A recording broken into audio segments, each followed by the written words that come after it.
اصحاب کہف، سورۃ الکہف آپ جب پڑھیں گے 15ویں پارے کے درمیان سے تقریباً یہ شروع ہوتی ہے، تو ادھر آپ پڑھیں گے آیت نمبر 9 سے آیت نمبر 27 تک اصحاب کہف کا اللہ رب العزت نے واقعہ بیان کیا۔ یہ اصحاب کہف جو تھے، یعنی کہف کا مطلب ہے، آپ کے سامنے بیان کیا تھا، کہف کا مطلب ہے وسیع، ایک جو چٹان کے اندر، پہاڑ کے اندر ایک غار جو ہوتا ہے اس کو کہف کہتے ہیں۔ تو اصحاب کا مطلب ہے والے، یعنی غار والے۔ اللہ رب العزت نے ان کے لیے ایک اور نام اسی صورت کے اندر استعمال کیا ہے، وہ ہے والرقیم، اور کتبے والے، تختی والے۔ یہ اللہ رب العزت نے ان کے دو نام لے کر ان کو پکارا۔ تو یہ اصحاب کہف جو ہیں، یہ اللہ رب العزت کی نشانیوں میں سے ایک نشانی ہے۔ اللہ تعالیٰ نے اس کو خود نشانی قرار دیا اس سورہ کے اندر، اور فرمایا ہم حسبت ان اصحاب الکہف والرقیم کانوا من آیاتنا عجبا۔ یا تو یہ گمان کرتا ہے کہ یہ جو غار والے ہیں، یہ جو کتبے والے ہیں، تختی والے ہیں، یہ ہماری عجب نشانیوں میں سے۔ ان کو کتبے والے کیوں کہا جاتا ہے؟ اس کے مفسرین نے کئی ایک وجوہات لکھی ہیں۔ اس میں سے ایک یہ ہے کہ جب یہ غائب ہو گئے اچانک، لوگوں کو نہیں پتہ چلا کہ لوگ کہاں گئے، تو لوگوں نے ان کے نام تختیوں کے اوپر لکھ دیے تھے۔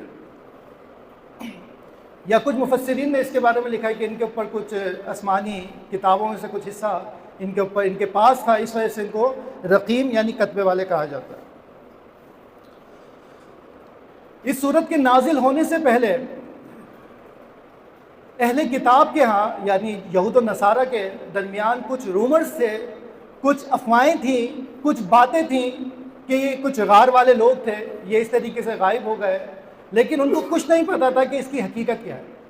بس انہوں نے بھی سنا سنائی، ان تک جو بات پہنچی وہی بات آگے مشرکین مکہ، جن کے پاس کوئی آسمانی دین موجود نہیں تھا، ان کی زیادہ تر چیزیں انہوں نے یا تو یہودیوں سے یا نصارہ عیسائیوں سے لی تھی، کیونکہ ان کے پاس اپنی تو کوئی آسمانی کتاب تھی نہیں۔ یہ بس نقالی کے اوپر چل رہے تھے، کبھی کسی سے کوئی چیز لے لی، کبھی کسی سے کوئی چیز لے لی، اور اس کو اپنے دین کے اندر انہوں نے شامل کر لیا۔ اسی طریقے سے ان کے کچھ رومرز تھے کہ اصحاب کہف کے حوالے سے، تو انہوں نے اللہ کے نبی علیہ الصلوۃ والسلام سے اس کو دریافت کیا، جبکہ حقیقت ان کو کچھ معلوم نہ تھی۔ بس اٹکل کے طور پر، خیالی باتوں کے طور پر یہ ان چیزوں کو بیان کرتے تھے اور سنی سنائی کو آگے پھیلاتے تھے۔ اس کی میں نے آپ کو وجہ تسمیہ بیان کیا کہ کہف والے ان کو کیوں کہا جاتا ہے، کیونکہ انہوں نے پناہ لی تھی غار کے اندر۔ واقعہ کچھ ایسے ہے کہ ایک بادشاہ تھا، وہ لوگوں کو بت پرستی کے اوپر لگا رہا تھا اپنی قوم کو، تو اللہ رب العزت نے ان کے دل کے اندر ہدایت رکھی تھی، اور یہ فطری طور پہ اس چیز کو محسوس کر رہے تھے کہ جو یہ اللہ کو چھوڑ کے، یعنی کوئی خالق ہے اس کو چھوڑ کے جو یہ بتوں کی عبادت کی جا رہی ہے، یہ درست عمل نہیں ہے۔ انہوں نے بغاوت کی، اور جب ان کی جان پر بن آئی تو انہوں نے وہاں سے ہجرت کر لی۔ میں نے آپ کے سامنے بیان کیا تھا کہ ہجرت جو ہے وہ کس لیے کی جاتی ہے کہ دارالکفر سے، یعنی ایسی مملکت، ایسا زمین کا خطہ جہاں پہ اللہ کے سوا دوسروں کی عبادت کی جائے، مخلوق کی عبادت کی جائے، وہاں سے اپنا دین بچانے کے غرض سے انسان جو ایک سفر کرتا ہے اس کو ہجرت کہا جاتا ہے۔ تو ان کا اچانک سے غائب ہو جانا، اور انہوں نے غار کے اندر پناہ لے لی۔ شریعت اب یہاں سے جو غار کو پناہ لینا، اللہ کے نبی علیہ الصلوۃ والسلام نے بھی جب ہجرت کی تو آپ جانتے ہیں کہ ابو بکر صدیق رضی اللہ تعالیٰ عنہ کے ساتھ آپ علیہ الصلوۃ والسلام نے غار کو اپنی پناہ گاہ بنائی۔ تو یہ غار میں جانا کسی سبب، اس میں کوئی حرج نہیں ہے، لیکن لوگوں سے قطع تعلقی کے طور پر اس کو دین کا حصہ بنا لینا، جس کو رہبانیت کہا جاتا ہے، یعنی لوگوں سے الگ سلگ ہو جائیں، لوگوں سے ملنا جلنا چھوڑ دیں، اور ایک الگ ہی کوئی اللہ اللہ کرنا پھرتے رہیں اور لوگوں سے ملنا جلنا چھوڑ دیں، تو یہ کوئی شریعت نہیں ہے۔ شریعت تو یہی ہے کہ لوگ آپس میں ایک دوسرے سے ملیں، جیسا کہ اللہ کے نبی علیہ الصلوۃ والسلام کی سیرت تھی۔ یہ رہبانیت کا تصور عیسائیت کے اندر تو موجود ہے، لیکن اسلام کے اندر اس کا تصور موجود نہیں ہے۔ آپ علیہ الصلوۃ والسلام نے فرمایا لا رہبانیت فی الاسلام، اسلام کے اندر رہبانیت نہیں ہے۔ کچھ لوگ ان کے ناموں کے چکر میں پڑ گئے کہ ان کے نام کیا ہیں۔ اچھا دیکھیں، اللہ رب العزت کا قرآن مجید کے اندر بیان کرنے کا ایک جو طریقہ ہے وہ یہ ہے کہ آپ عبرت لیں، آپ سبق لیں، آپ ان چکر میں نہ پڑیں کہ اس کا نام کیا تھا، کیونکہ کئی جگہ پہ نام سے زیادہ ضروری کیا ہوتا ہے، وہ واقعہ ہوتا ہے، وہ قصہ ہوتا ہے جس سے انسان کی عبرت کے لیے بیان کیا جاتا ہے۔ یعنی آپ کوئی عبرت کے لیے کسی کو کوئی بات کہیں اور وہ عبرت تو نہ لے، بلکہ اس چکر میں پڑ جائے کہ یار وہ بتاؤ جس کے اندر کریکٹر سے ان کے نام کیا ہے، بھائی ان کے نام سے کیا ہے، جو انہوں نے کام کیا آپ اس سے سبق سیکھیں، عبرت حاصل کریں۔ تو لوگوں نے ان کے اسماء بھی نکالے کہ ان کے فلاں فلاں نام تھے، اور اس کو بطور تعویذ یا بطور استغاثہ ان سے دعا کرنا اور ان کے ذریعے خیر و برکت کا تصور محسوس کرنا، یہ شرک ہے اور اس سے ہمیں بچنا چاہیے۔ اللہ رب العزت نے ان کے لیے فتیہ کا لفظ استعمال کیا، انہم فتیۃ آمنوا بربہم، کہ یہ ایک چند نوجوانوں کا ایک گروہ تھا۔ فتح عربی میں کہتے ہیں نوجوان کو، فتیہ کہتے ہیں چند نوجوان لوگوں کے ایک گروہ کو، گروپ کو فتیہ کہتے ہیں۔ تو اللہ رب العزت نے ان کو فتیہ کہہ کے پکارا ہے، تو اس سے ہمیں یہ پتہ چل گیا کہ یہ کوئی بوڑھے لوگ نہیں تھے، بلکہ کون تھے؟ جوان لوگ تھے۔ اور الحمدللہ یہ بات ہے کہ جو جوان ہوتے ہیں یہ بات نسبت بوڑھوں کے، بزرگوں کے، یہ حق کو زیادہ اچھے سے تسلیم کر لیتے ہیں۔ آپ دیکھیں کہ مشرکین مکہ میں سے زیادہ تر ایمان لانے والوں کی تعداد کن کی ہے؟ نوجوانوں۔ اور جو بوڑھے تھے، بزرگ تھے، وہ اپنے جو ایک عرصے سے وہ کرتے آ رہے تھے، ان کے لیے اس کو چینج کرنا یا اس کو حق تسلیم نہ کرنا بڑا ایک مشکل کام تھا۔ تو اللہ کے نبی علیہ الصلوۃ والسلام پر بھی ایمان لانے والوں کے اندر مشرکین مکہ میں سے جو تھے وہ کون تھے؟ نوجوان تھے۔ تو اس قصے کے اندر بھی ہمیں یہ بات پتہ چلی کہ اصحاب کہف جو تھے یہ نوجوان تھے، انہوں نے بادشاہ سے بغاوت کی کہ تو ہمیں اللہ کے سوا بتوں کی عبادت کا حکم دیتا ہے، ان کی عبادت پہ لگاتا ہے، تو ہم اس چیز کو نہیں اپناتے۔ اب بات کی جائے ان کی تعداد کتنی تھی، تو آپ قرآن مجید میں پڑھیں گے اللہ تعالیٰ فرماتا ہے سَيَقُولُونَ ثَلَاثَةٌ رَابِعُهُمْ كَلْبُهُمْ، یہ لوگ کہیں گے، ان میں سے کچھ کہنے والے یہ بات کہیں گے، اس بحث میں پڑ جائیں گے کہ وہ 3 تھے اور چوتھا ان کا کتا تھا۔ پھر فرمایا کہ کچھ لوگ کہیں گے کہ وہ 5 تھے اور چھٹا ان کا کتا تھا۔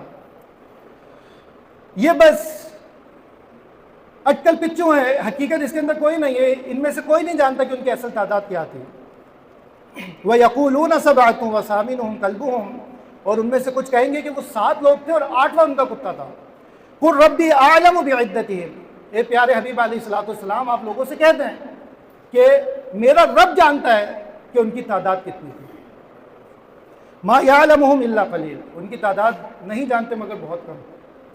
اب بات یہ ہے کہ ان کے قصے سے جو عبرت مل رہی ہے آپ اس کو لیں، آپ ان چکر میں پڑھتے ہیں کہ ان کی تعداد کیا تھی، ان کے نام کیا تھے، تو یہ کامن سینس کی بات ہے کہ اللہ رب العزت آپ کو ان کے قصے سے کچھ باتیں بتانا چاہتا ہے کہ جب باطل پھیل جائے، فتنے پھیل جائیں، تو آپ نے کیا کرنا ہے؟ آپ نے ان فتنوں سے اپنے آپ کو بچانا، ان فتنوں کی گہرائی کو نہیں دیکھنا، ورنہ ایسا ہوگا کہ آپ بھی ان فتنوں کے اندر مبتلا ہو جائیں گے۔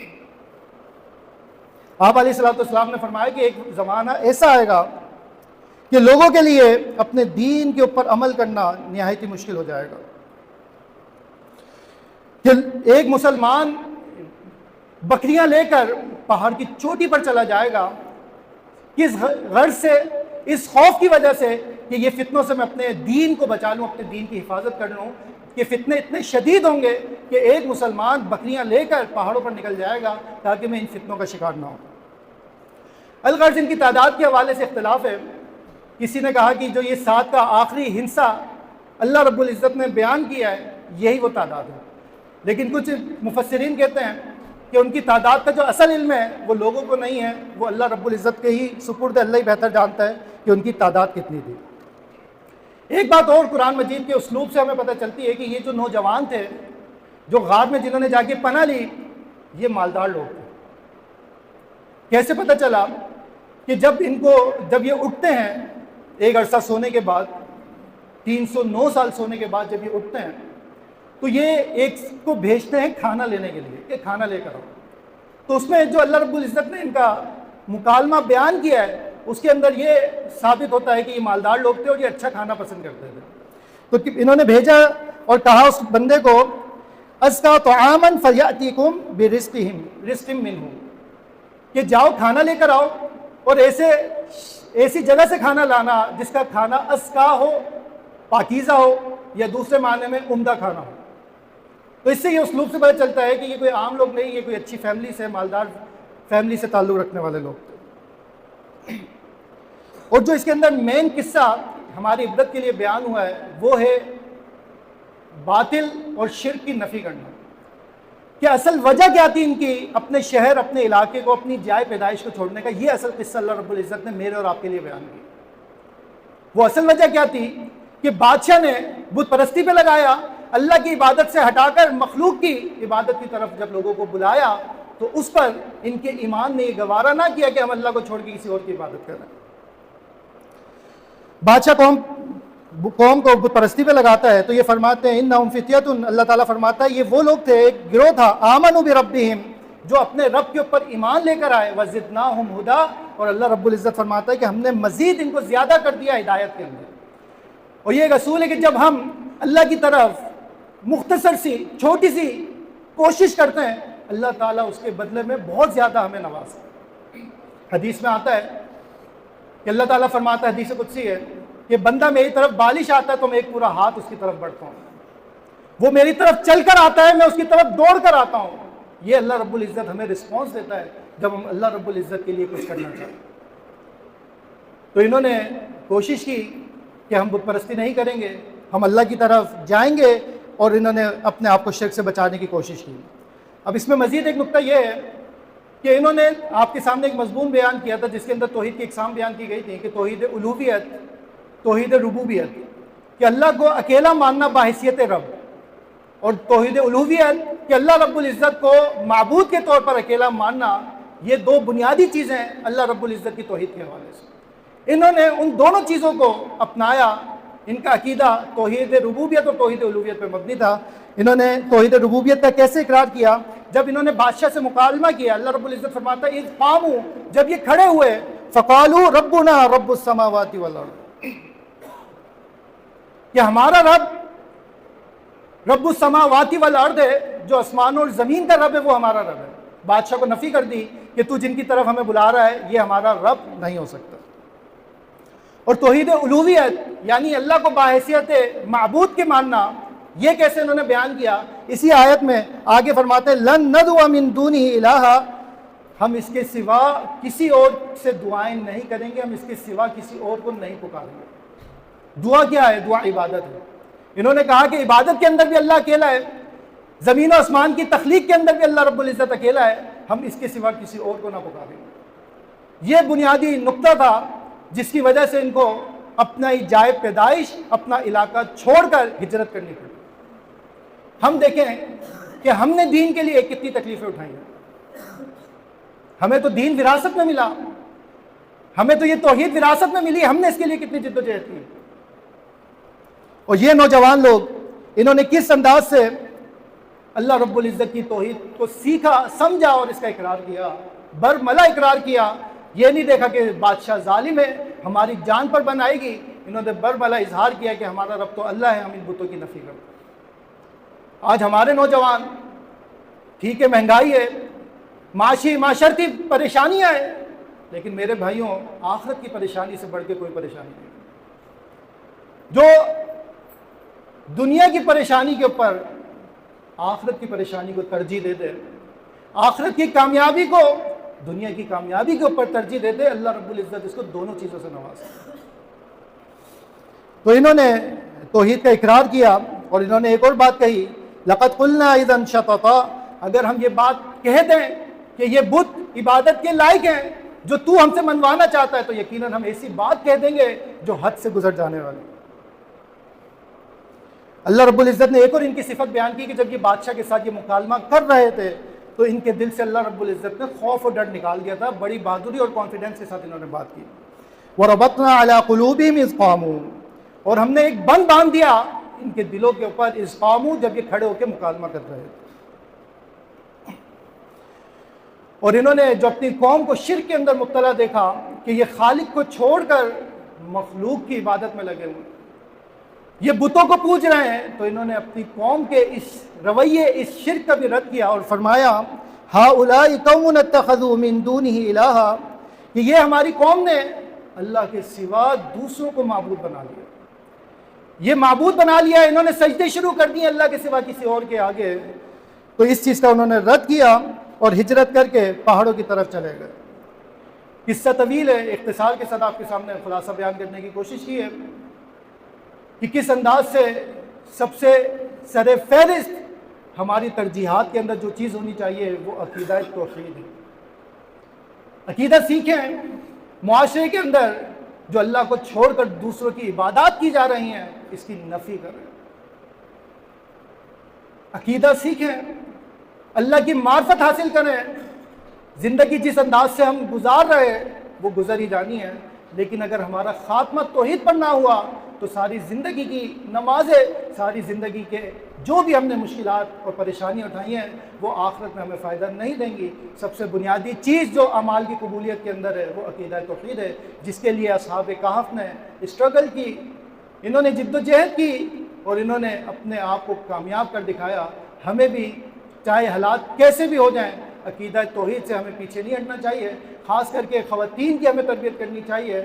آپ دیکھتے ہیں معاشرے کے اندر جہاں شادی کو 4 سال 5 سال ہو جائیں اور اولاد نہ ہو رہی ہو تو لوگ الٹے سیدھے مشورے دیتے ہیں، فلاں جگہ چلے جاؤ، فلاں جگہ پر فلاں نظر مان لو، نیت مان لو، فلاں کام کر لو تو تمہیں اولاد ہو جائے گی۔ یہ بڑی خطرناک بات ہے۔